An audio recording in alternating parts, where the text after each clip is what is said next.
ඔයාලා දන්නවද UAE ලෝකේ තියෙන සේෆස්ට් රටවල් අතුරින් 10 වෙනි ස්ථානයට පත් වෙලා තියෙනවා. ඇත්තටම ගොඩක් සතුටුයි අපි UAE වල ඉන්නේ, දුබායි වල ඉන්නේ සේෆස්ට් රටක්. ඉතින් ඔයගලන් ඉස්සරහට එන්න බලාපොරොත්තු වෙලා ඉන්නවා නම් අපේ channel එක subscribe කරන්න. එතකොට UAE වල වෙන දේවල්, ගල්ෆ් වල වෙන දේවල් හැම දෙයක්ම දැනගන්න අවස්ථාවක් ලැබෙනවා ඔයගලන්ට. මුලින්ම මේ රටට එන්න කලින් ඔයගලන්ට දැනගන්න අවස්ථාවක් ලැබෙනවා මේ UAE කියන්නේ මොකක්ද, ගල්ෆ් කියන්නේ මොකක්ද කියන එක සම්බන්ධයෙන්.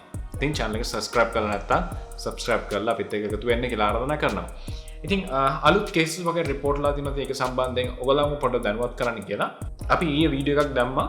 ඊයේ කියන්නේ 27 වෙනිදා. ඔයගලන්ට අපි කිව්වා UAE වල දැනට COVID virus ආසාදනයන්ගේ දැනට සුවය ලබන කට්ටිය දැන් ගොඩක් වැඩි වෙලා තියෙනවා. ඉතින් ඒක හොඳ සයින් එකක්. ඉතින් අදත් අපිට අලුත් report එකක් ලැබෙනවා. මේ 28 වෙනිදා රාත්‍රී කාලේ තමයි මේ report එක ලැබෙන්නේ. අලුත් cases වගේ report තියෙනවා 1400.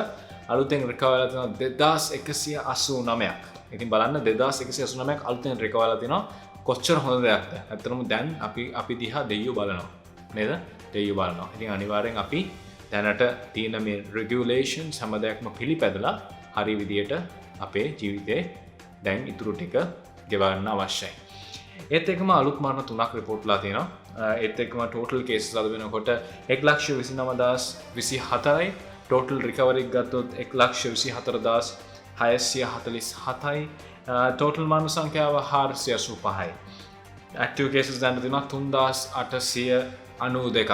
බලන්න කලින් තිබ්බේ 9,000 ගණක් තිබ්බේ. දැන් 3,000කට බැහැලා තියෙනවා. අපි අනිවාර්යෙන් බලාපොරොත්තු වෙනවා මේ active cases බිඳුව වෙනකම් ඉක්මනට ප්‍රේ කරනවා ඉක්මනට මේ වසංගත UAE වලින් නැත්නම් මේ ලෝකෙම තුරන් වෙලා යන්න කියලා. අලුතෙන් ටෙස්ටිං මේගොල්ලන් කරලා තියෙනවා ගෙවුණු පැයසේ ඇතුළත 1,04,673ක් අලුත් ටෙස්ට් කරලා තියෙනවා.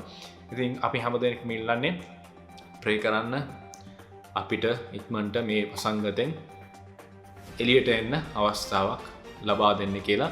අපි දන්නවා ඒක ඉක්මනටම වෙනවා. මොකද අපි හැමදෙනෙක්ම දෙයියෝන්ව අදහනවා. ඉතින් අපි හැම වෙලාවම ප්‍රේ කරනවා දැනට අසුන වෙලා ඉන්න කට්ටිය නැත්නම් දැනට මේ වෛරස් ආසන වෙලා ඉන්න කට්ටිය හැමෝටම ඉක්මන් සුවය ලැබෙන්න කියලා. ඉතින් channel එකත් එක්ක එකතු වෙන්න, අපිත් එක්ක එකතු වෙන්න අපිට දිග ගමනක් යන්න තියෙනවා. ඉතින් ඔයගලන්ගේ support එක, ඔයගලන්ගේ මේ නිහතමානීකම ගොඩාක් විදියට අපි බලාපොරොත්තු වෙනවා ඉස්සරහට අපිත් එක්ක දිගටම රැඳිලා ඉන්න කියලා. එහෙනම් අපි ඊළඟ highlight video එකකින් ඉක්මනට හම්බෙමු. එහෙනම් හැමෝටම සුබ දවසක්. ආයුබෝවන්.